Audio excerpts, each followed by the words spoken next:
My boss had already gotten wind of this after I said, hey, I want to order a transmission for a 5.7, not for a 3.7. He pulls me into his office, and in his wording it almost exactly, he's like, nah man, what you're trying to do here is impossible.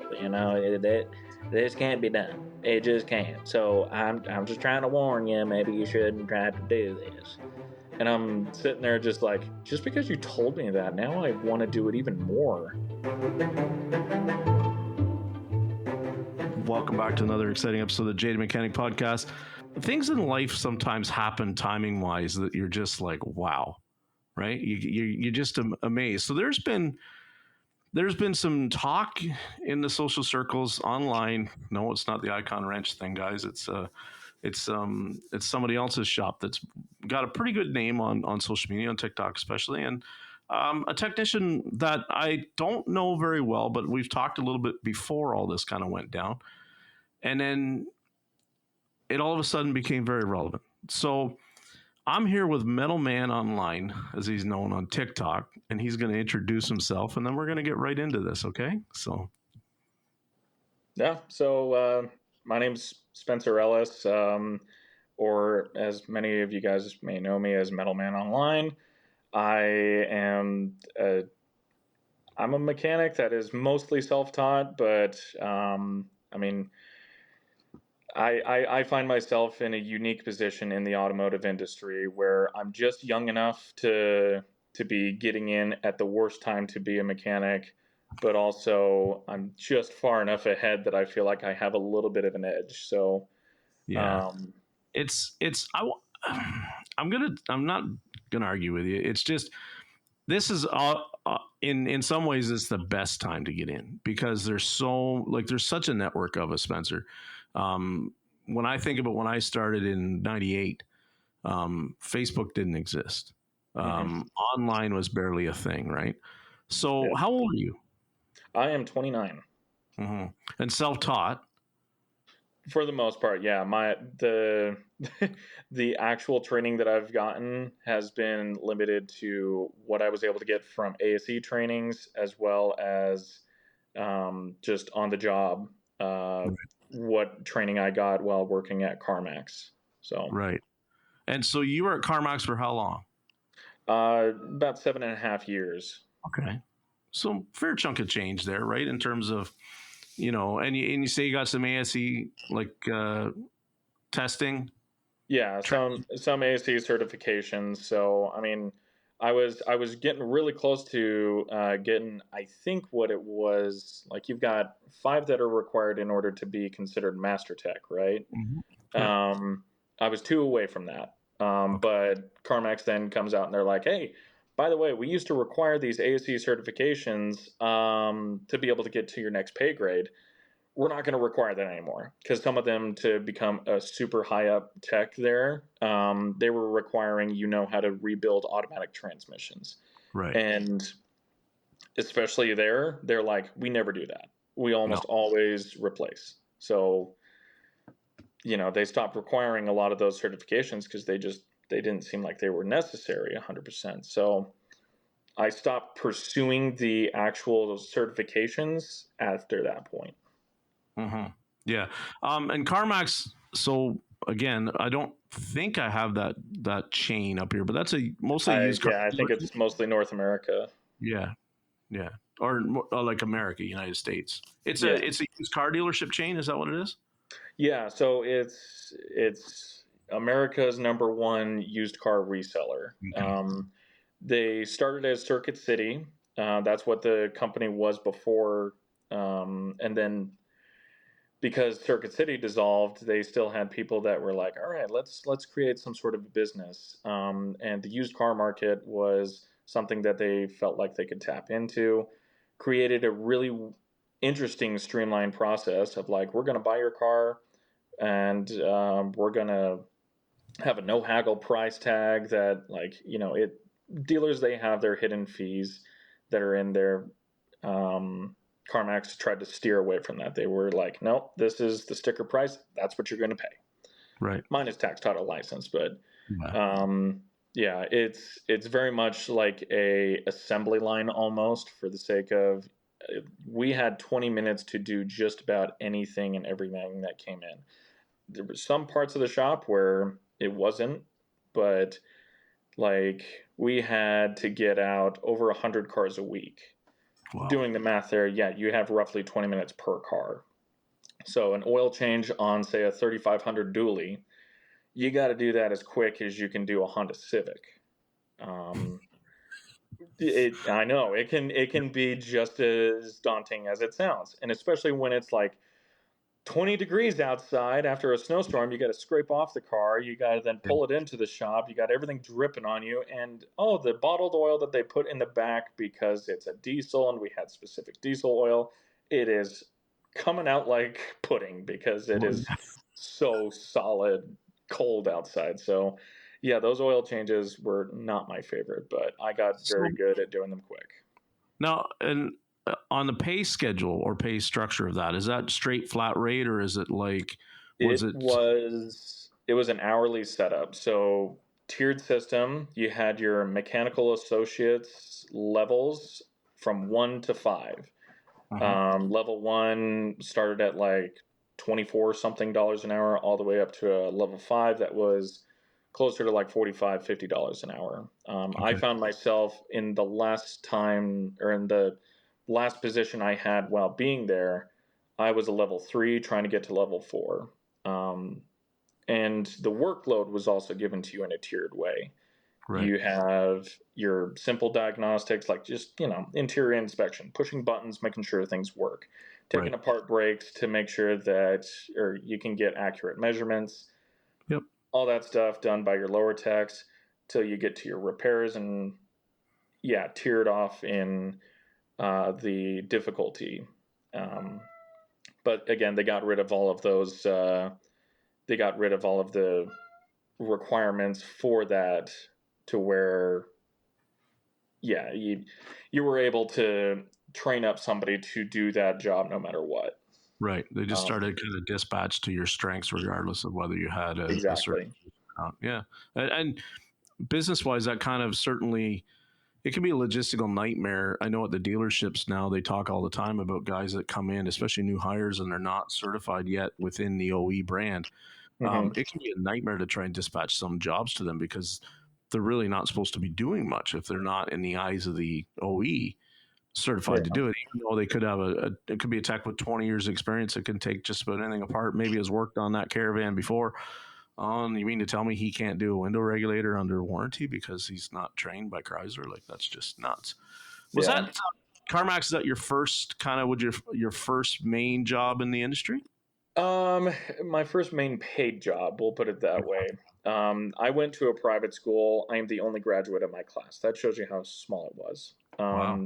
During our last, or at least the last 2 years of me being at that school, um, they required that every Thursday was the goal was nobody showed up for school. Everybody goes to a respected business that they want to get themselves into, intern there so that they can get a feel for is this something that I want to pursue when I get into college? So my grandpa, he got me an internship at this mechanic shop. And day one, I'm like, okay, they're going to just get me some small stuff. There's 3 guys, including me, in this shop. So it's small. Right. Um, he looks at me and he looks over at a F-250, looks back at me, then looks at the other guy and is like, should we put him on that F-250? I'm like, oh no. I don't like how he was looking at that truck with me. And I'm like, okay, you know what? Let's do this. Come on, give me whatever you got. We walk up to the front of it, and he's like, all right, you're going to pull this motor. Day Wow. one. All right, we're going to pull a motor. I've done maybe some Boy Scouts merit badge automotive experience and torn apart my Right. bicycles. I didn't have much experience at this time. Um, Decided to just grit my teeth and get into it. Within the 2 weeks of me being there and them picking up where I left off, we were able to get that done in about 2 weeks. So it wasn't that big of a deal, but it was like, this is what I'm going to be looking forward to for the rest of my life. Yeah. So Great experience there. I then left on my I as a member of the Church of Jesus Christ of Latter-day Saints at the time. I was called on a mission to Farmington, New Mexico, right on the Navajo reservation. So I got out there and I said to myself, everybody out here really needs their cars bad. Like your car was your life. To be, it was what fed you. It was what got you water. It was what got you electricity. Because some people, they just sit out in their car and charge their phones. So like I saw that was my calling there. Right. I needed to be there to be able to help these people out with their cars. Started out with pretty simple stuff, a few major engine fixes here and there. I did spark plugs on a Triton that took me 5 hours one day. Nightmare in the middle Yeah. of nowhere with limited hand tools. As a missionary, you're not allowed to use power tools, so this was all hand tools. Right.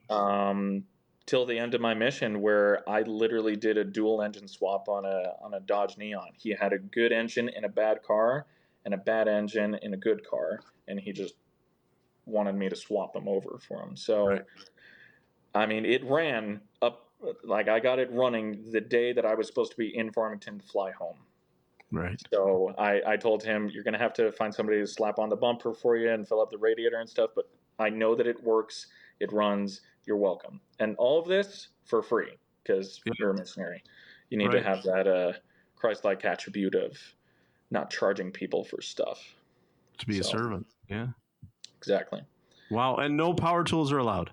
No power tools. There was one time where I did break that rule. I bought a die grinder because I needed to cut a bolt, a rusty bolt that I'm like, if I don't cut this and figure it out, then this person is not going to be able to make it home. They were staying with her aunt or something like that, so I Yeah. needed to just, that one time break the rule, get a grinder, cut this bolt, good to go. So That's pretty amazing though. You know what I mean? Like it kind of, so the F-250 engine job, there's so many, I've talked to so many mechanics now that talk about those kind of jobs that they had where they were just thrown into the deep end of the pool, right? And it's, I don't know if it's kind of like if people are doing that to try and discourage young people from getting in, or if they're just, there is no better exposure to what one of those, what would be a teeth gnawing job in your yeah, career or what, right? It's, you might as well get it out of the way is what I'm trying to say. Earlier in your career, if you stick yeah, through that, you're probably going to survive, right? In terms of you're not going to get knuckled under by the job. You're going to maybe hate the industry at times and hate your boss or hate a coworker or whatever, but you're not going to hate that where you just want to throw your hands up and go, I can't do this, right? That's yeah. And I feel like the best part about that was I at least had a boss that was right by my side anytime I had a question. He was the shop owner, main mechanic, did all the diagnosing for both me and the other guy that worked with me. Um, so like I had a very good mentor to yeah, get me to help me like really understand the industry. I mean, at that point, I still didn't know certain things. Like I didn't know how a window regulator worked. My right, head was just thinking it's just a Dr. Seuss glove going whoop whoop whoop with the window up and down. I didn't know what it looked like. yeah, Automatic transmissions, forget about it. I had yeah, no idea. So having somebody that was there by my side to help mentor me was great. Going out on my mission to help these people out it really helped me appreciate like just how necessary this career is, and utilizing a skill that I knew I had it. I had a knack for taking things apart and putting them back together. My mom had tons of things that were in the house that I either took apart and put back together, and it kind of worked. yeah, DVD players, bicycles, things of that nature. yeah. Um, but yeah, and then getting home and saying, "All right, I want to make a career out of this." Because I also do like I'm very artistically inclined. I can paint, Okay. draw, and whatnot. My mom wanted me to go into animation and stuff with Pixar. Um, I looked at her dead square in the face, and I'm like, Mom, I am not going to be able to make a career out of art in this day and age. It's all computer animation. Mm. I'm not great with that. Hand drawing animation is almost dead. So Yeah. I'm going to try to make a career out of this mechanic thing. It was going to work. I have a cousin that he works at Carmax. He did at the time, quit for a brief period of time, but is now still there. He was probably the reason that I got hired on there. A good word of mouth, like, oh yeah, this guy's really good at what he does. Said, here we go. We're going to start out in the mechanical industry, and we're going to really make a name for ourselves. Only to be met with, the boss hired me on as a parts guy. Right. So I'm like, well, at least now I'll know what a window regulator looks like. So Yeah. spent maybe 6 months in that parts department, really learning the odds and ends of, like, I didn't know that you could order parts from a dealership at that time either. So like it was wild to me to really understand just how big and vast this industry was. Yeah. Till Yeah. It's finally a position opened up as a mechanic, and I was like, all right, we're finally going to be able to put those skills to work. It was also at this time that I had purchased my first pickup truck. It was really mm, my first vehicle to begin with. My 2006 Ram 1500. Bought it from a family from my mission. right. 300,000 miles on a 3.7 liter Yes. V6. Yeah. I said to myself that, hey, we could just buy this, fix it, flip it, and buy my parents' '05 Colorado from them. Or sorry, '04 Colorado. Hmm. Loved that truck, even though it was gutless. It Yes. was it was such a fun truck. Um, but I bought that truck with the intention to just fix it and flip it, only to find out the title was bad. So I had to make a bunch of phone calls, got it to where it's like, okay, you have to have a level 2 inspection done. I'm assuming that was kind of like, you had your safety check with emissions at the time. Hmm. No longer required now, but at the time was, it needed a level 2 inspection where a police officer actually had to like go around the vehicle and inspect it.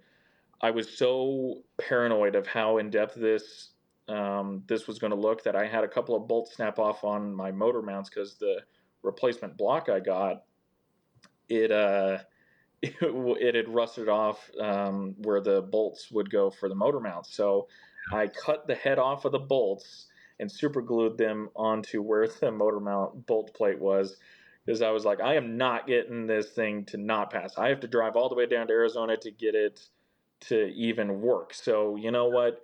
We're going to do everything as good as we can do it. So it now has a clean title, but yeah, it got branded as this thing's junk. Yeah. The thing is, even Carmax told me it's only worth $500 because I was trying to sell it to them. So I realized at that point I was stuck with this truck.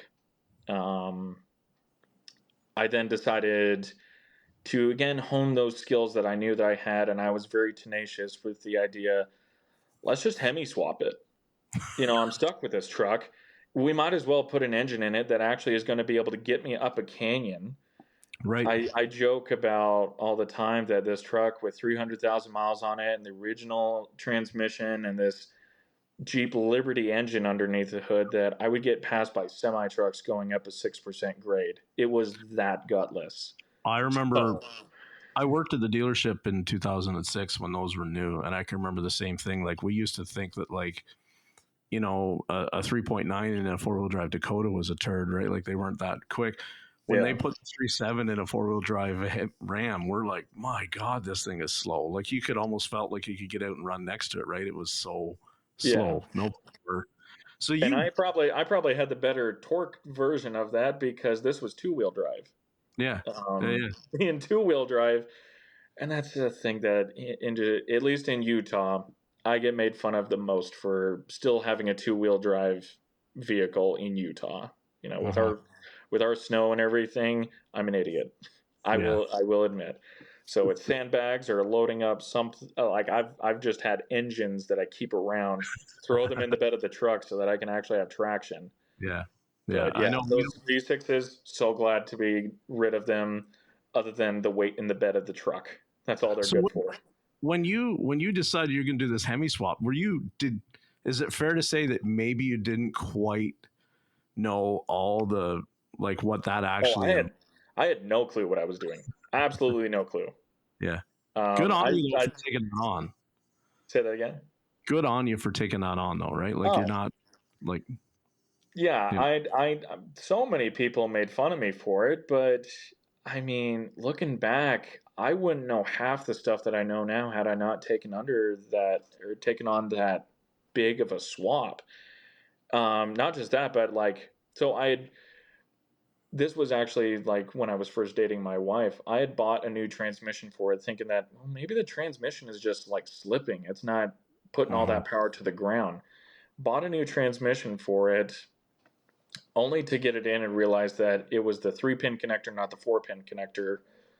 There was a difference between these 42 RLEs. So I had to then take it out, put my old one back in, and as I'm putting it back in my girlfriend's driveway at the time, jack slips and my hand is between cross member and transmission. It slips off the jack, crushes my hand. It's the first time I've ever cried in front of in front of her, and we got it towed to Carmax. I asked them, hey, can you guys throw this transmission in for me?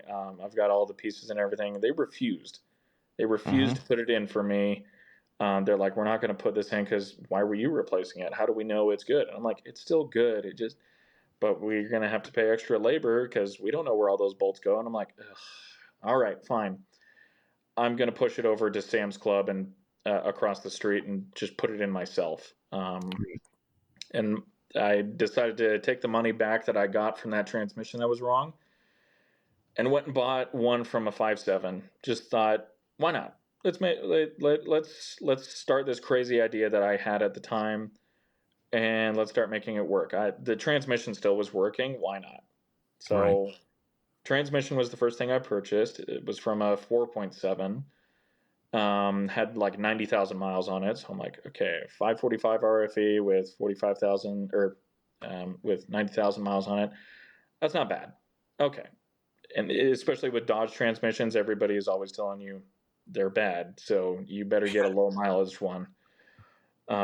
Meanwhile, I've seen more problems with like a 4L60 or a 6R than I Yeah. have with Dodge transmissions. So Big I take that as you will. Oh, So listen, I the signs behind me, right, are speak of what my lineage is. Like that's, people used to say all the same things. You used to hear that all the time, right? Well, yeah, oh, Dodge transmissions won't hold up. If you looked at how a lot of people back then in the 2000s were buying a work truck, they went and bought a Dodge and they worked it.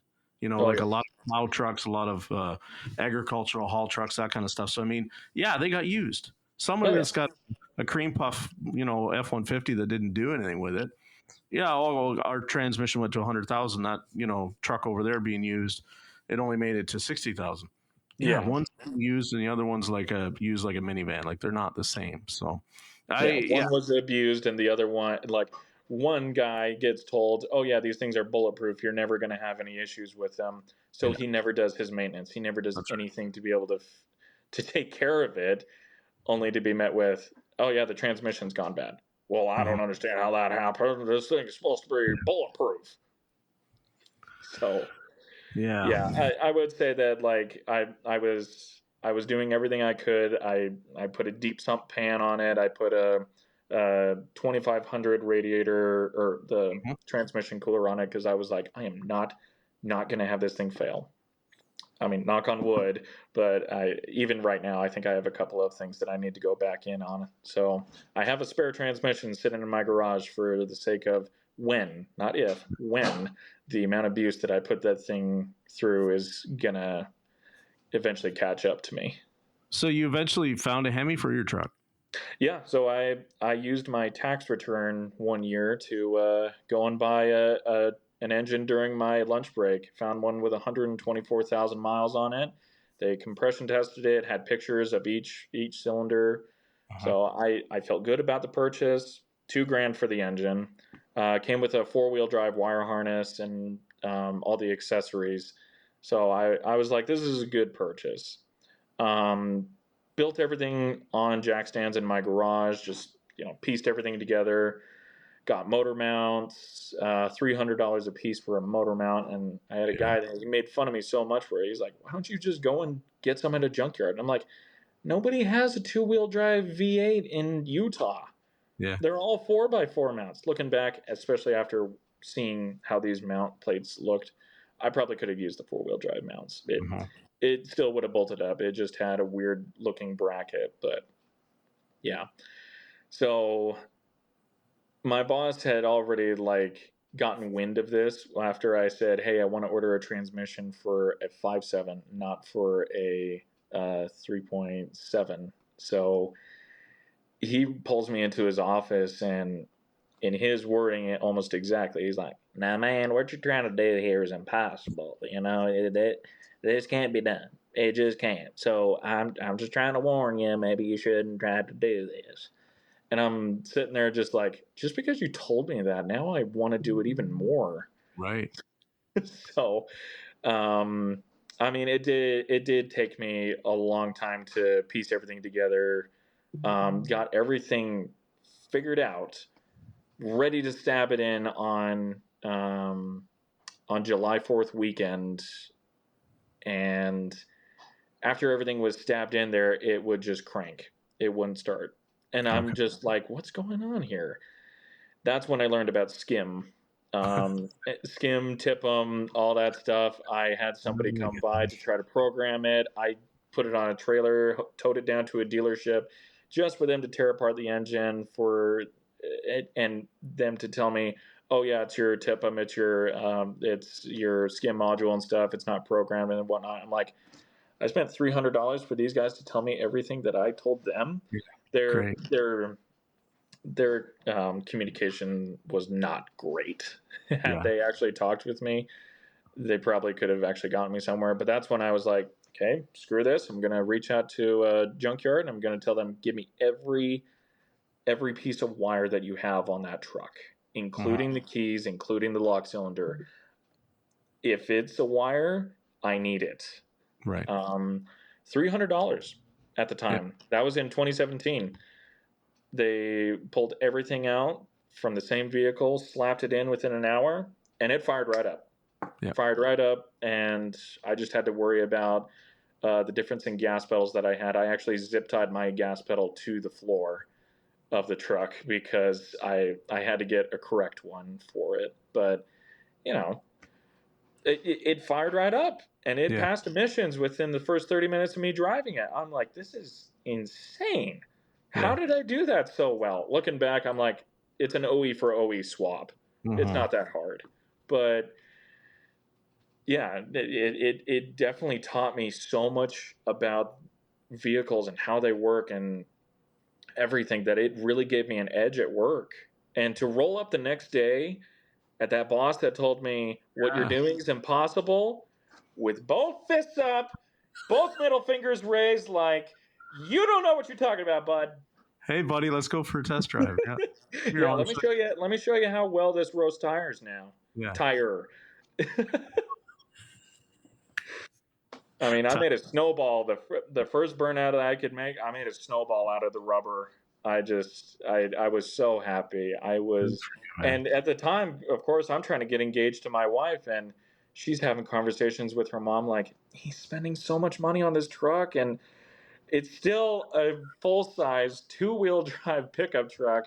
Why is he dumping 7 grand into this thing just for it to get to a level that I probably could have spent 7 grand and bought a Yeah. truck that already had it? Mm-hmm. Easily, for sure. But the experience, Yeah. what it taught me, was cheaper than college. That's all I Mm-hmm. can say is that is my degree if I was to ever have one. So I drive it around proudly today. I still beat the tar out of it. I have hauled houses with that thing. Yeah. And it's still running strong. And even though it's not the original engine, it just rolled over 400,000 miles last week. Yeah. So I proudly drive that thing around with a license plate that says Hemi Swap on it, even though probably somebody's driving by going like, didn't that come with one? What is he talking about? So For a guy yeah, from Utah, you do a fantastic North Carolina accent. I just got to say, because I I have been told I'm adopted, so like I've been told that I have a Texan accent. I'm like, I don't know, maybe there's somebody in Texas that is like has a long lost brother out there that he didn't know he had. Everybody yeah. tells me I look like Upchurch, and I don't see it. So So, I mean, I understand the project car thing. For a long time, I didn't when I was in the industry. When you'd see these young people sometimes, and you still see them driving around, right? And you're looking at something and yeah, it looks like haggard and clapped out, and you're like, and some guy gets out of it, and you just know he's a gearhead, and you're like, to the onlooker that's not in the industry, it doesn't make any sense. But it's yeah, like you said, that car is your portfolio. It's your, in some ways, it's your degree. Just like you said, it's not always supposed to make sense to everybody else, right? It makes sense to yeah, car people. And that's the whole thing, is like the the car enthusiast crowd that doesn't work in the industry. I've kind of kept them at an arm's length, because it's like, I look at it and it's like sometimes the way they conduct themselves when they talk about mechanics and whatnot really drives me sideways. oh yeah, Um, and but you kind of know when you see the guy get out and he's got like grease under his fingernails and he has like a dealership shirt on or something like that, and he's like, that thing means something to him. It's like a pet. It's like a dog. You've had it yeah. for. I totally get it. It's we Yeah, used to talk. and my wife has definitely like she's fully accepted that I'm probably going to have this truck until I'm dead. And even then, I'm probably going to be buried with it. I Yeah. It's such a pile, but I love it so much. It taught me more than I could have ever learned sitting in a classroom. Mhm. And I mean, even it's had its problems for sure, but those problems, I would go to the dealership. I would go to the higher up mechanics around me and I would ask them, Yeah. what do you think? Like, what do you think could be causing this issue? And they're like, I've never been asked that question in my life. Yeah. How is this like? How is this the humbling? Never seen that before in my life. Like right now, I don't have reverse lights on it. I can't find much information on it other than it's likely inside of the TIPM. I replaced every last piece of wiring. I know that everything traces good and powers up and whatnot. I can see on the dash that it registers. It's in reverse. But yeah, I haven't had reverse lights on it for well ever since doing that swap. So Yeah. Yeah. do I really care all that much? No, I just back into every parking spot so that I don't get blocked in. Mhm. So I mean, eventually I'll fix that. And the tachometer that likes to sweep all the way past 7,000 RPM all the way up to 10. Um, yeah, there's definitely problems that I still need to learn on it. Yeah. But it's still functioning. It's still towing everything that I needed to. I It's a bit of a Frankenstein, Yeah. though, right? So I mean, it's always going to Oh have. yeah, I've got at least 30 different VINs saved in my phone for this is where this part came from. This is where this Right. part came from. This is the mileage that it had. So yeah, engine is probably at 200,000 miles ish at this time. Transmission is at like 150, maybe 160. Rear differential took a 50,000 mile break after I grenaded it and had to rebuild it. But there's I would say that it's a rolling recycling plant. If you want a green vehicle, having something with all of these things swapped over from old parts, I would dare say is more of a green vehicle than some of the other ones that are out there that are obsolete after 10 years. That's Ask my awesome. father-in-law how that works out. That's awesome. I mean, and that's a big part of it, right? It's huge. It's you're a dedicated young man. I like that. I really do. You're a thinker. I can tell, and you're not knuckling under by anything. So, kind of talk us through, because like we kind of started off the conversation and leading into something, and I think somebody were like, okay, 35 minutes in, what are we getting to? You work That's for. I first saw you on TikTok, and I saw you moving your toolbox into a shop that is known very well on social media, like very well known um, yes, on yes, TikTok, YouTube, so on and so forth. Right? You're moving your toolbox into Dave's Auto Center. yep. And That was yeah, an opportunity that I had seen two videos posted and tried twice to get hired on there. Um, I To back up just a little bit, I yeah. had gotten fired from Carmax just about a year ago. Okay. So I was kind of looking for anything to be able to get me hired on. The bishop that was in my area when I was replacing my transmission in my girlfriend's front yard at the time, Right. um, he told me that day, he was like, "Hey, you're the person that was changing the transmission in their front yard, right? Yeah. You ever wanted to work in heavy duty industrial stuff? I'd love to have you come and work at my shop." I took him up on that offer, and 5 years later, took him up on that offer and worked on Thermo King units and Okay. JCB industrial equipment. Yep. So really got to cut my teeth there too because I hadn't dove that deep into the diesel world. They have these four-cylinder Yanmar diesels that they have this Mhm. timing cover sealing issue. I was chased with, okay, you need to, or I was tasked with you need to figure this out, why it's leaking. Figured it out. Yanmar has now, since with Thermo King, figured out a kit to be able to make that repair easy. I trained guys that were there for 40 years how to rip apart these diesel engines. Like they had done head gaskets. They have Right. never had to rip apart the bottom end of these diesels before. Um, so yeah, young me teaching somebody that's in their 50s how to tear apart a Yanmar, it was something different, Mm. but it really opened me up to the industry.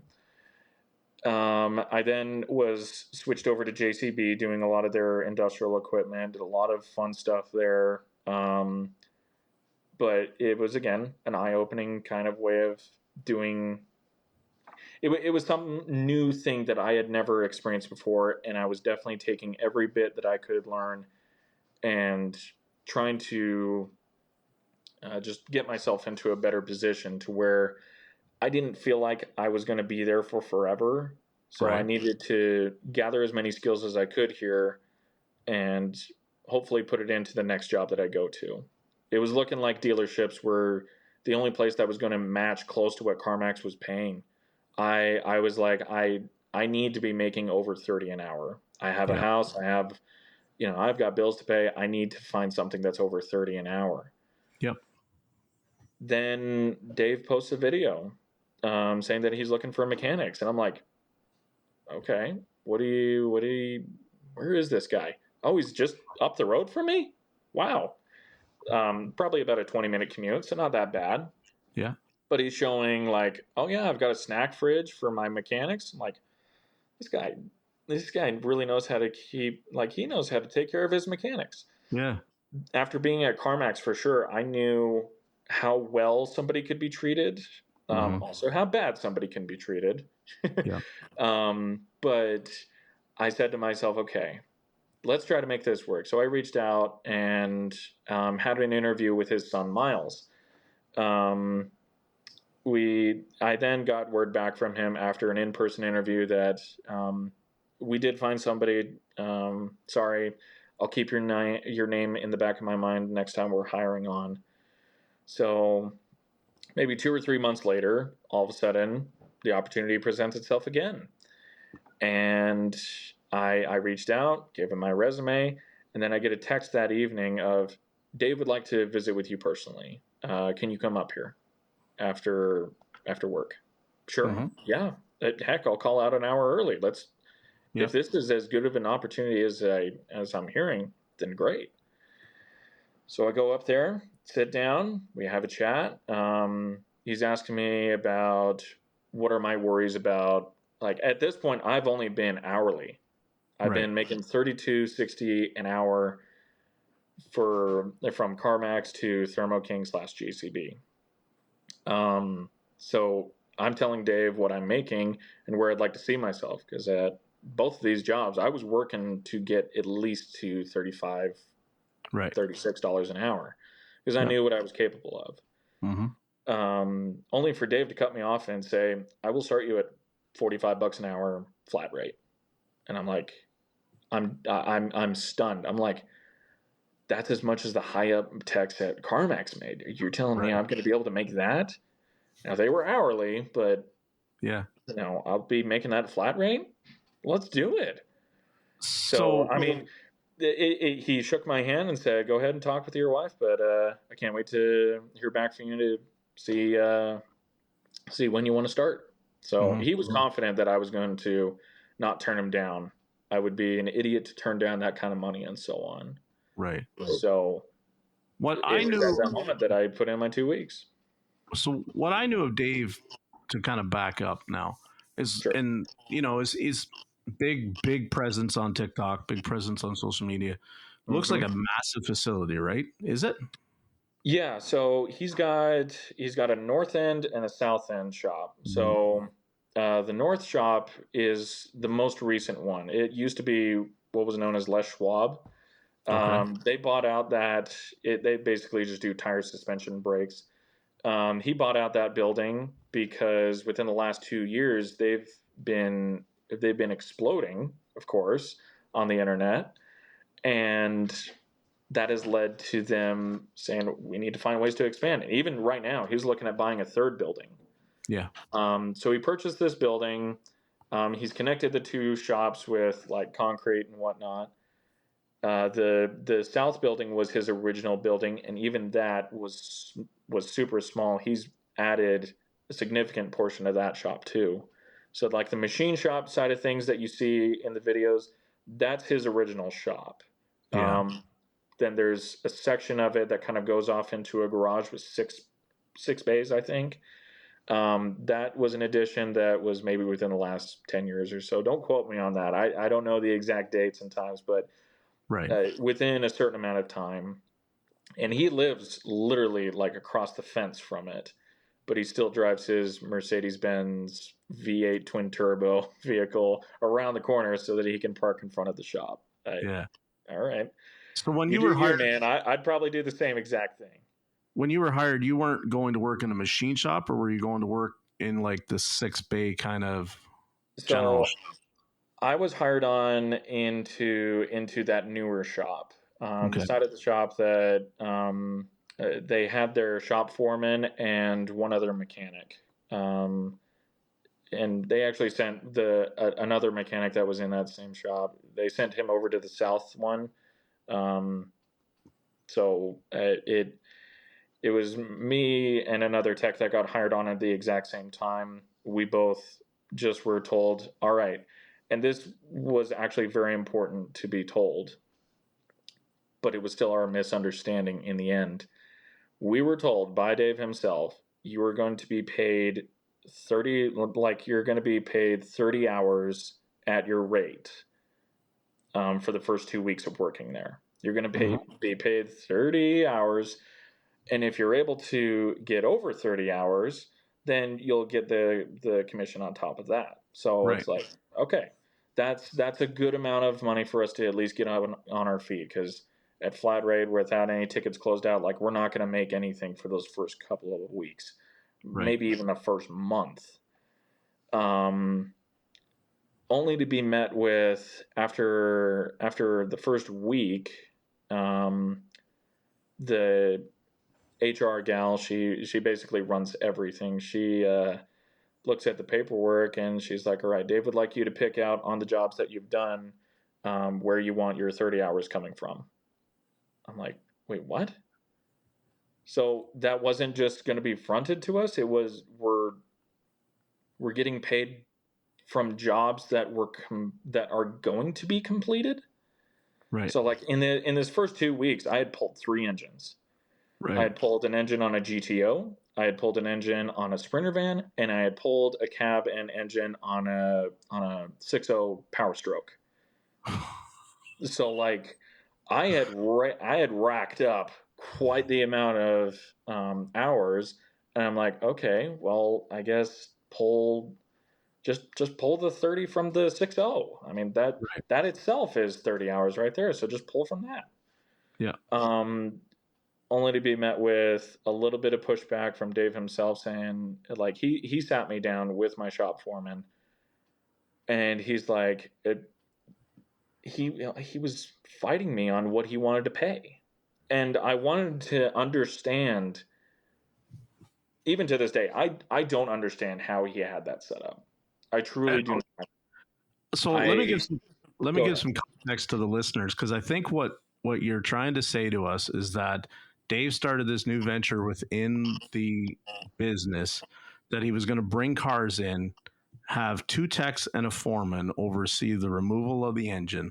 Then I'm thinking that it goes somewhere else within the facility for the engine to be rebuilt, and then you install the engine when they're done with it, and you're liable for any of the problems that it might have had after the rebuild, problems Um, that are that become awry when you're removing the engine, installing the engine, are all on you. That's what it sounds like to me. And it was actually a little bit. It honestly still ran like a traditional shop on that side of things. Um, sure, but it's but not like, those big tickets did feed a majority of that paycheck. mhm, yeah, like he's booking in probably. I'm thinking other traditional brake jobs, maybe and exhaust inspection stuff Yeah, at the same time. there is some of that like gravy work, Mhm. as some shops like to call it, that he just flat out doesn't do. He had tire machines. He doesn't do tires anymore. He doesn't do quick oil changes.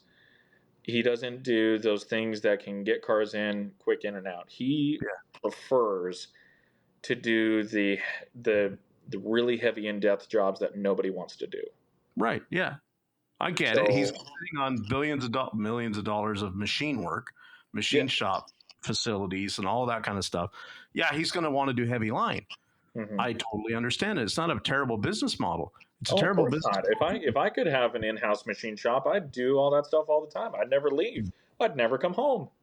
but you can't. You like the idea that he thinks that you can flat rate your people that are going to be doing the re and re's of it is ridiculous. Now people are going to put their hand up and go, well, guys that do transmission shops, a lot of them do re and re flat rate all day long. I know they do. It's not the same. Hmm.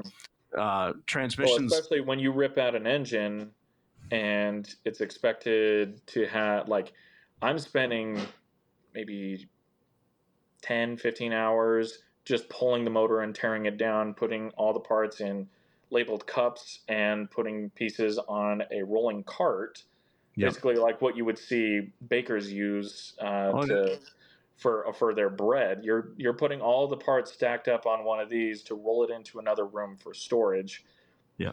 while the engine gets sent over to the machine shop. Now, I'm not getting paid for that vehicle until it's done. So I'm not going to see that truck probably again for another 2 months.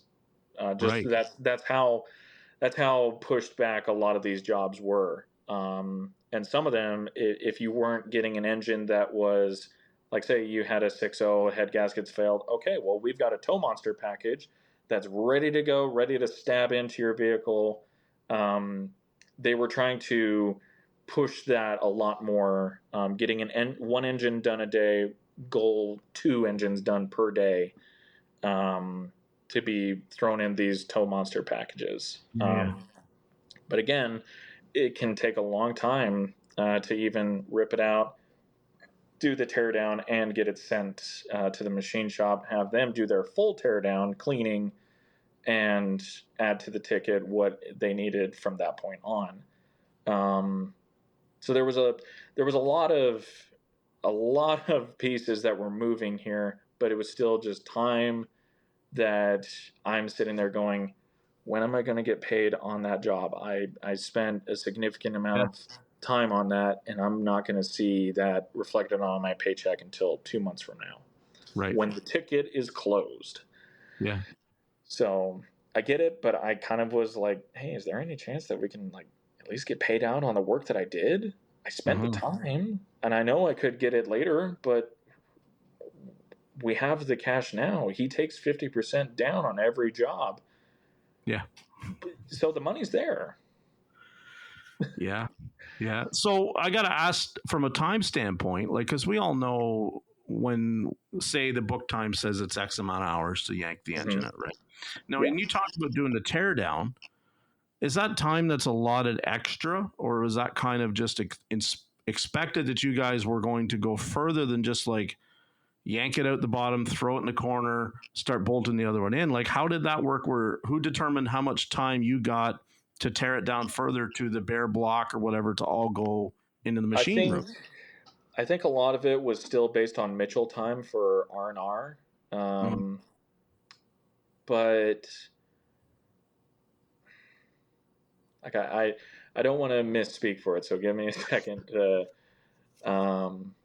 like it seemed like there was additional time added to the ticket for just about every ticket, for those little things that you would inevitably run into. Sure. But this was one thing that I had a hard time with. He would add extra time for, say, let's say you got to push the vehicle into the shop. There's Hmm. an additional fee to just push it or tow it with a golf cart into the bay. Right. Let's say it snowed the night before and you've got to tow it in. You are adding additional labor to scrape the snow off and to pull it into the shop. Hmm. So there was that. Let's say you have a rusty bolt. As he put it, it's not my fault that the bolt is rusty and that it's snapping off. To be able to remove that bolt, we got to put additional time on that. Within a certain amount of percentage before it needs approval, I guess. Um, Right. so I didn't run into that a lot, and to be honest, it was maybe still a lot of like how I was at Carmax, where if I ran into something, take care of it right then and there, and move on. Right. There were some things that I personally just did not add to a ticket, mostly because I just did not understand how the system worked. We all got like little iPads and whatnot or Android, whatever those are, to do all of our inspection work and so on. Right. So to add it to the ticket, you actually had to go onto a desktop, but you could take pictures and everything with it to inform the customer, hey, we noticed this wire harness is in rough shape. Like, we would recommend doing one at this time. Right. Um, Rusty bolts, we recommend new hardware at this time. The the terminology from my shop foreman was very important. He's like, you were basically signing over a legal document Yeah. of what you found, so you need to make sure that you document the hell out of this thing. Am I allowed to Hmm. swear on this podcast? Oh yeah. Yeah. Yeah. Okay, Yeah. my mom might hear this too, but you know, she can tough it out. um, but yeah, So so it was. You were told just to be very thorough with your inspections, because there's additional time and labor there that they can charge for. right. So did you ever have a bang up week where it's like you closed out with a ton of time, like way above your 30 Yep. hours? Yeah. So, like my first couple of weeks there, I'm going over my numbers, and it's like, yeah, you're starting like this first month. I'm getting into maybe 30 hours, 32 hours, but a lot of this time was spent on the big engine tickets. So like I'm spending a lot of time. I'm spending the full 8 hours there. I'm cutting my lunches short, so then that way I have more time to be able Yeah. um, to get these things done, because I need a paycheck that's Yep. decent enough to at least pay my house bill. Hmm. So the one paycheck that made my stomach churn, I actually threw up that morning. 2 hours of work, or 2 weeks of work, I made $1,100, and I was like, I was terrified. I had Yeah. immediate anxiety that morning. I threw up. I'm just like, what am I doing here? I just made the biggest mistake of my life. If I turned down my hourly job that was guaranteeing me at least $2,000 every 2 weeks, I turned down that job, that comfortable job that didn't leave me with anxiety every single morning, for this. It was a huge turning point. And of course, I'm in my head, what am I going to do? Yeah. I so that being said, there were some lights on the horizon. My video of me quitting my job at JCB and Thermo King to go to Dave's, that paycheck came in, and Mhm. that video made me $1,000. So I'm like, okay, oh, we can breathe a sigh of relief. Thank you, TikTok. Plus some of my other videos contributed to it. So like Right. to be able to have that gap made up for by simply the saving grace of a video that I made. Okay, we can breathe. Let's still not discount the fact that like I can't count on that for Hmm. saving me every single month. I can't, Yeah.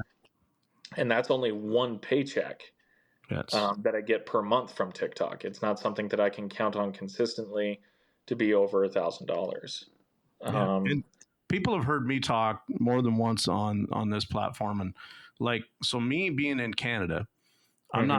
I'm not seeing money comes from TikTok, right? It's not Yeah. monetized for me, which is fine. I'm not on Yeah. TikTok to And make money. I'll be totally transparent with you. Some months it is not worth it. Yeah, It's exactly. totally you look at like $100, like, oh great, now I got to pay taxes on this too. Ugh, Yeah. that barely pays for a tank of gas, Yeah. and I But, burned through a lot of that.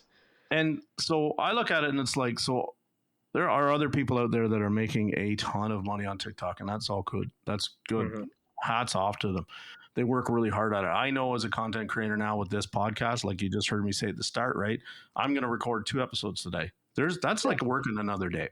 Now, Oh this yeah. doesn't sound like work having this conversation, but I don't, I worry about guys like yourself that sometimes get into jobs or their occupation, their job becomes this where it's like, well, as long as TikTok keeps paying good, I'm Mm-hmm. going to keep right here. You know what I mean? And I remind them Yeah. all the time, like, well, what if that tomorrow, like, flick a switch, YouTube could do it, TikTok could do it, and Yeah. all of a sudden they say it's not monetized anymore. You still Yeah. going to, where are you going to be in the industry? Well, you're Yeah. going to be. And I wish, like, we look at people like, let's use a big name out there, Whistling Diesel. Like Mhm. that guy has to be making a ton Oh, yeah. of money to be able to make the content that he does. I would like to see myself. It's a like a small goal that I have in the back of my head of like I wish I could do mechanic work for free and live only off of what the video makes me. Right. So advertise myself as a free mechanic, minus parts. At least Mhm. make it to where they can get a parts discount and whatnot. But um, yeah, I'd love to be able to just drive around, fix people's cars, and they get their car fixed for really cheap when all else seemed like they couldn't get it done. Right. Um, I even did a video recently where I donated everything that I made from that video, which in hindsight I only made $75, but I bumped it up to $100, and I gave them $100 bill. I think it was just last week on Friday that I was driving past their place, and I said, "Oh yeah, that's right. I need to run over to their house." Handed them $100 bill and said, "This is what I made from the video. You guys deserve it. Let me know if you need any more work." I'd love Right. to be able to get myself to that point, but in today's day and age, it seems like it's that much more impossible to be able to reach that. I'd love to be able to make that happen, but I mean, the logistics seem a little bit too far fetched for me to be able Mhm. to make it happen. And we're going to stop it right there. Next week, we'll wrap up the conversation with Spencer Ellis and Jeff Compton on Jada Mechanic. Now, next week, they're really going to get into the nitty gritty of what happened at Dave's Auto. They've alluded to it, they've talked about it briefly, but today's episode was really about backstory for Spencer and how he got to Dave's Auto. And then next week, we'll talk about what happened. Be sure to be here for Jada Mechanic with Spencer Ellis, aka Metal Man, on TikTok. Next week on Jada Mechanic. Hey, if you could do me a favor real quick and like, comment on, and share this episode, I'd really appreciate it. And please, most importantly, set the podcast to automatically download every Tuesday morning. As always, I'd like to thank our amazing guests for their perspectives and expertise, and I hope that you'll please join us again next week on this journey of change. Thank you to my partners in the ASA group and to the Changing the Industry podcast. Remember what I always say, in this industry, you get what you pay for. Here's hoping everyone finds their missing 10 millimeter, and we'll see you all again next time.